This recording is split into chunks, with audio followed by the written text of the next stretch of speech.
Bienvenidos a esta edición de Zoom de Noticias. Es un placer saludarlos. ¿Cómo andas, Santi? ¿Cómo estás, Jimmy? Gusto saludarte. Tenemos muchos temas para compartir con ustedes. Simplemente a modo de avance ya vamos a comenzar a recorrer el mundo, a hablar del Arco de Darwin, esto es en Galápagos, que lamentablemente se terminó cayendo, un atractivo turístico muy importante que miles de personas visitan a menudo y bueno, finalmente terminó colapsando. La formación rocosa es considerada uno de los mejores lugares para practicar, por ejemplo, el buceo. La noticia fue confirmada en un comunicado del Ministerio de Ambiente y Agua de Ecuador.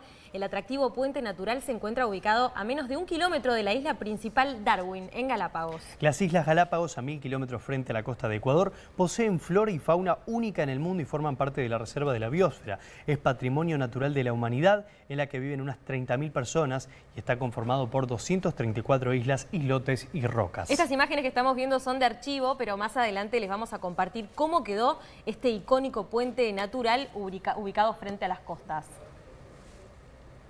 Y seguimos avanzando a otros temas. Se reactivó un estudio para esclarecer el origen de Cristóbal Colón. ¿Qué pasa? ¿Cuál es la discusión? ¿Colón era genovés, como apunta la mayoría de los historiadores? ¿O puede que fuera catalán, o portugués, o gallego? Las hipótesis todavía son muchas. Lo cierto es que el navegante falleció en 1506. En el año 2003 se exhumaron los restos atribuidos a Colón en la Catedral de Sevilla y se empezó a analizar su ADN, pero se suspendió 2 años después porque la tecnología de la época no permitía obtener mucha información. En un ratito les vamos a contar cuál fue la universidad que reactivó este estudio y otros cuerpos que también se van a investigar. Este y otros temas los desarrollamos en minutos aquí en la pantalla de Canal 4 en Zoom de Noticias. Ya venimos.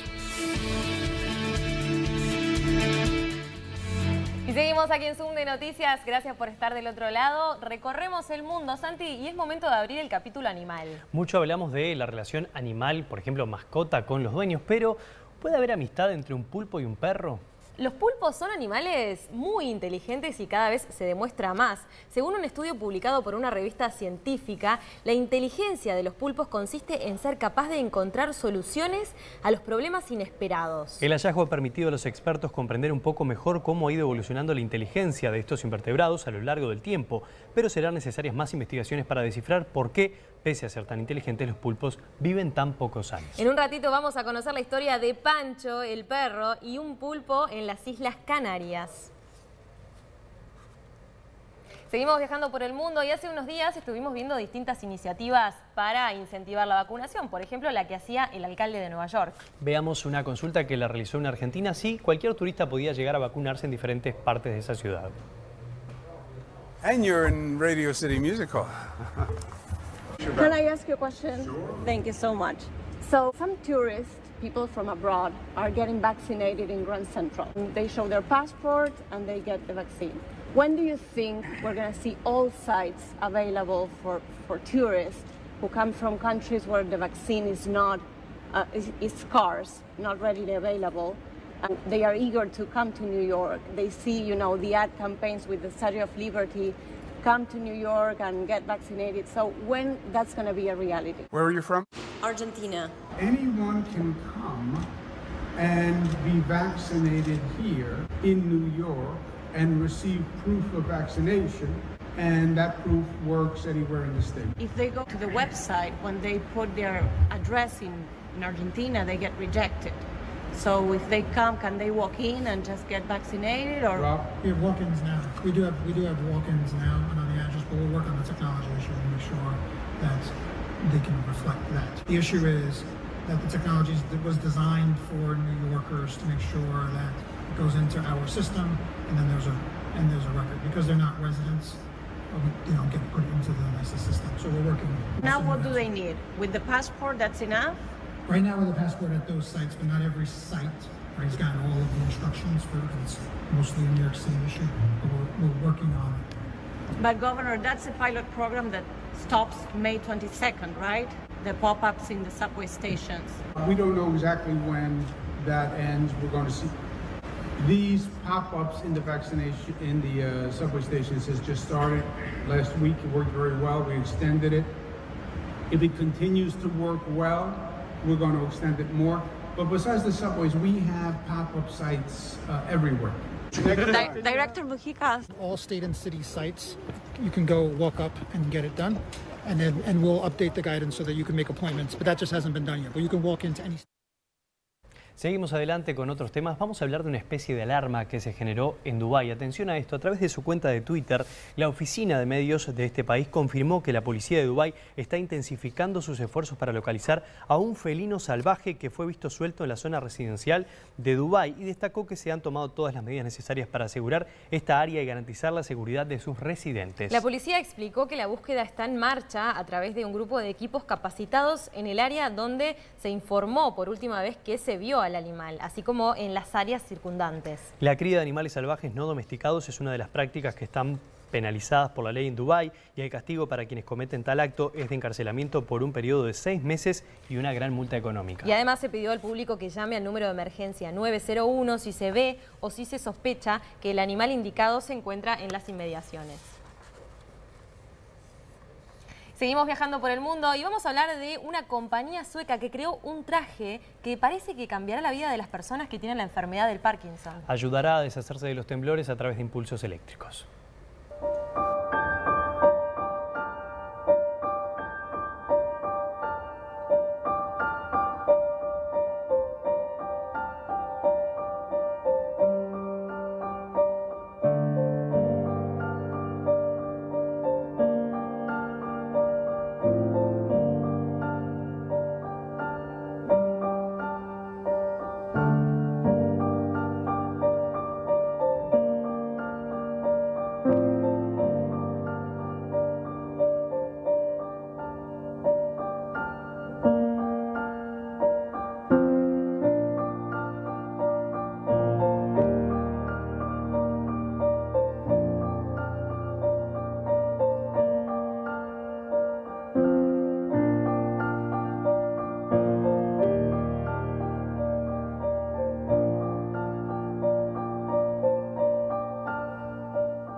Estas innovaciones que pueden cambiar la vida de las personas, ¿eh? Así es, seguimos recorriendo el mundo, nos vamos hasta Ciudad de México, un crecimiento demográfico muy importante que se está dando en aquella ciudad, pero se da un factor no menor, se está hundiendo la ciudad. Sí, esta fue la conclusión de una investigación publicada por una de las revistas más reconocidas en el mundo en el área de la geofísica. Una de las metrópolis más grandes en el mundo, en la que habitan alrededor de 21 millones de personas, se hunde irreversiblemente, según concluyó la investigación titulada Un siglo de hundimiento de la Ciudad de México, publicada en el Journal of Geophysical Research. Descubrimos que hay puntos en la ciudad que están disminuyendo a 50 centímetros por año. Es enorme.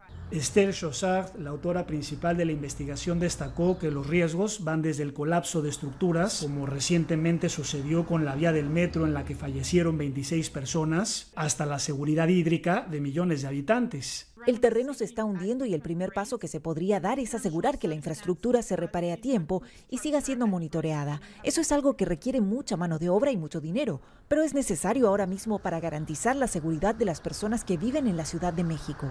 El hundimiento provoca daños a las redes de alcantarillado, la contaminación y la salud de los habitantes. Es un riesgo inminente, subrayó la experta. El sistema que lleva agua al centro de la ciudad debe mantenerse correctamente para que haya acceso al agua y no se pierda la calidad del agua. Recuperar la mayor parte de la elevación perdida es imposible. Sin embargo, resaltó que cualquier proyecto que permita la recarga del acuífero debe ser bienvenido.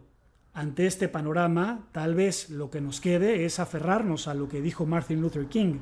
Si supiera que el mundo se acaba mañana, yo hoy todavía plantaría un árbol. Alonso Castillo, Voz de América, Miami.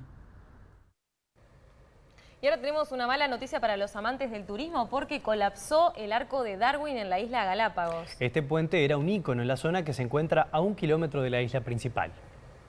El arco de Darwin, una conocida formación rocosa de las Islas Galápagos, colapsó debido a la erosión natural, según informó el Ministerio de Ambiente. En imágenes difundidas por la cartera se observa que sobre el mar sobresalen solamente las 2 columnas de piedra que sostenían el puente natural, que se estima fue parte de la isla Darwin en el norte de Galápagos.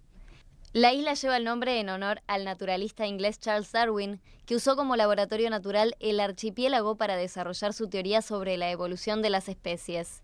El lugar no está abierto a las visitas por tierra. Las Islas Galápagos, a 1000 kilómetros frente a la costa de Ecuador, poseen flora y fauna únicas en el mundo y forman parte de la Reserva de la Biosfera.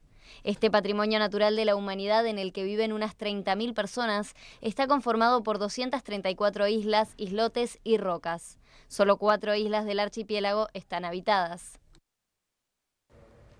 Y abrimos el espacio mascotero en Zoom de Noticias. Vamos a contarles una historia de una amistad animal. Se trata de un pulpo con Pancho, el perro que aprendieron a jugar juntos y a ser amigos.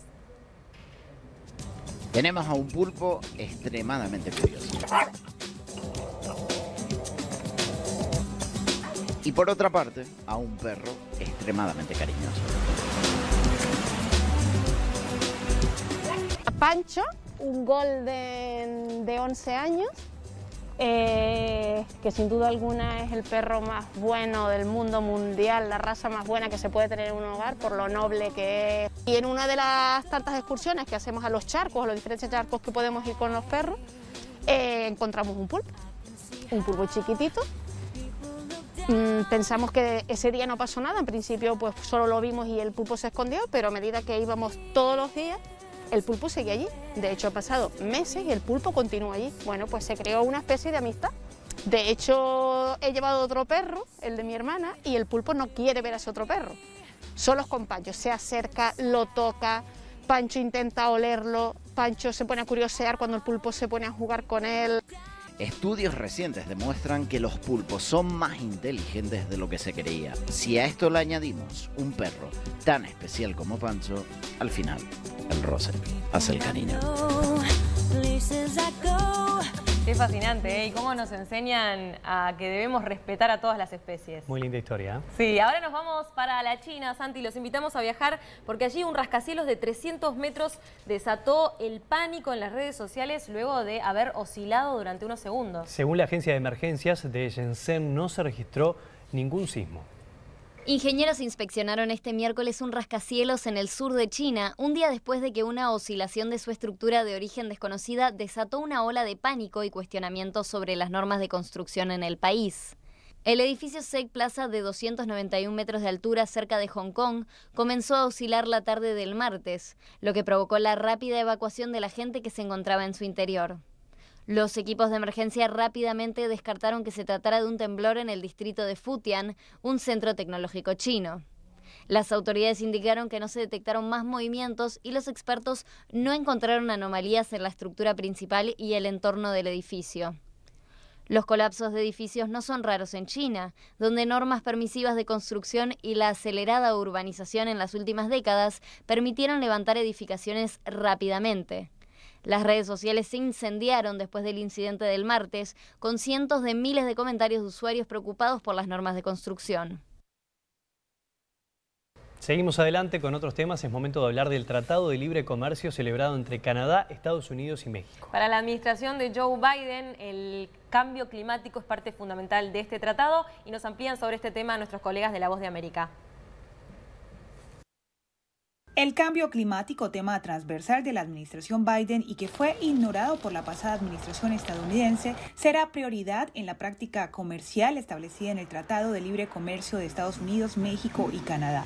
Según expertos consultados por La Voz de América, la reducción en la emisión de gases contaminantes y el uso de energías limpias serán a partir de ahora una condición para la inversión de empresas estadounidenses en otros países. Algunas, por ejemplo, nos dicen que tienen obligaciones mismos de sus empresas, de emisiones a cero en 20 años o 30 años, algo así, ¿no? Un plazo fijo. Entonces, ellos están pensando dónde debemos invertir y cómo podemos cumplir. Tras el primer encuentro de la sesión de 2 días entre las representantes comerciales de Estados Unidos, México y Canadá, se hicieron explícitos algunos de los nuevos estándares de comercio bajo parámetros medioambientales. Acceso para las papas frescas estadounidenses a todo México, una reanudación inmediata de las autorizaciones de productos biotecnológicos agrícolas en México, una política energética que respete la inversión estadounidense y sea coherente con los esfuerzos para abordar el cambio climático. Esfuerzos que, según el experto Rodman, representan un giro en la visión del acuerdo que ahora aborda temas de derechos humanos y laborales, entre otros. Durante la administración de Trump enfocaron casi solamente en migración, un poco de comercio antes de la renovación del tratado. Así, hay un giro a los términos del tratado para adaptarlos a las prioridades de la administración Biden. Diva Lizeth Cash, Voz de América, Washington. Y ahora vamos a hablar de los viajes en pandemia. ¿Cuánta gente está extrañando el turismo? Bueno, el turismo burbuja parece que se ha quedado en algunos países como la nueva forma de viajar. Pero ¿qué pasa dentro de los aviones cuando viajamos? Vamos a hablar un poco en Zoom de Noticias y contarles cómo se renueva el aire dentro de los aviones. El aire que respiramos en un avión se renueva constantemente durante el vuelo. Es capturado desde el exterior y, dependiendo del avión, entre el 30 y el 50% de ese aire se mezcla con el que ya está dentro de la cabina. El aire del exterior se recoge cerca de los motores, luego pasa por un compartimento de aire acondicionado, donde es tratado hasta alcanzar una temperatura de unos 20 grados y una presión cercana a la presión atmosférica al nivel del mar. Luego, el aire pasa por filtros HEPA, un tipo de filtro de aire de alta eficiencia que elimina el 99,97% de las partículas de 0,3 micrones, incluyendo virus y bacterias. Una vez mezclado con el aire ambiente, el flujo se distribuye en la cabina subiendo a lo largo del fuselaje del avión hacia el techo y se propaga a través de los conductos de aire por encima de los asientos de los pasajeros. Mientras tanto, una válvula de presurización en la parte trasera de la aeronave aspira continuamente el aire de la cabina a nivel del suelo, a la altura de los pies de los pasajeros, y lo expulsa al exterior, creando un flujo continuo. Esto permite mantener una presión constante dentro del avión y renovar el aire dentro de la cabina cada 3 minutos. Seguimos adelante con otros temas. Nos trasladamos hasta Rusia para hablar de una catástrofe ecológica. Allí se vertieron, tras una fuga producida en un oleoducto, alrededor de 90 toneladas de petróleo y fue a 300 kilómetros del río Kolva.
Y seguimos viajando por el mundo y vamos a hablar, Santi, de uno que estudiamos todos en la escuela y es Cristóbal Colón. ¿Cuál es el origen? ¿Era genovés, como apuntan la mayoría de los historiadores, o puede ser que fuera catalán o gallego o portugués? En España se reactivó un estudio para saber precisamente cuál es el origen de Cristóbal Colón.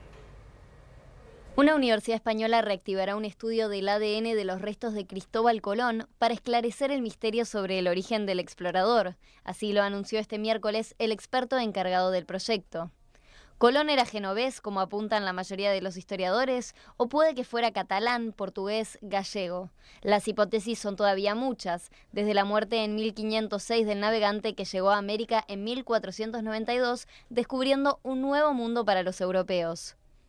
En principio, los resultados del estudio serán públicos el 12 de octubre, aniversario de su llegada a América, anunció durante una rueda de prensa el profesor de Medicina Legal de la Universidad de Granada, José Antonio Lorente.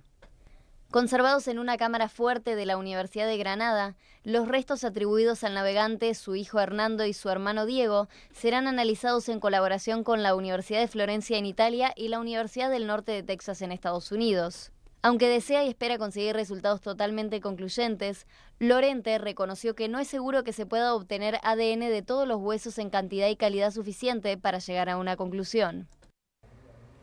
Y para despedirnos de Zoom de Noticias, vamos a seguir hablando de un informe de un estudio español sobre precisamente la combinación de vacunas de diferentes farmacéuticas. Dicen que es seguro. Viajamos hasta Madrid, allí nos informa Maya Restrepo. De esta forma nos despedimos de Zoom de Noticias. Fue un placer compartirla con ustedes. Nos reencontramos mañana a las 18:30 por la pantalla de Canal 4. Vivo para vos. Efectivamente, combinar vacunas de diferentes farmacéuticas es totalmente seguro. Así lo confirmó hoy aquí en España el Instituto Carlos III, que avala aplicar la segunda dosis de Pfizer en menores de 60 años que ya tenían suministrada la primera dosis de AstraZeneca. El organismo presentó los resultados del estudio con 600 voluntarios sobre la eficacia de esta forma de vacunación. La Comisión de Salud Pública Española se reunió esta tarde para decidir cómo inoculará a los casi 2 millones de españoles que están a la espera de esta segunda vacuna. A nivel nacional, la vacunación va a buen ritmo, ya que son más de 7.213.000 las personas que ya están inmunizadas en el país. Y el director de Alertas y Emergencias, Fernando Simón, avanzó que muy posible, dentro de muy pocos días, pueda relajarse el uso de las medidas de bioseguridad, como el uso de la mascarilla en los espacios exteriores. Gracias a la buena marcha de la vacunación contra el COVID-19, y eso sí, siempre y cuando la situación siga mejorando. Desde Madrid, España, para la Alianza Informativa Latinoamericana, Maya Restrepo.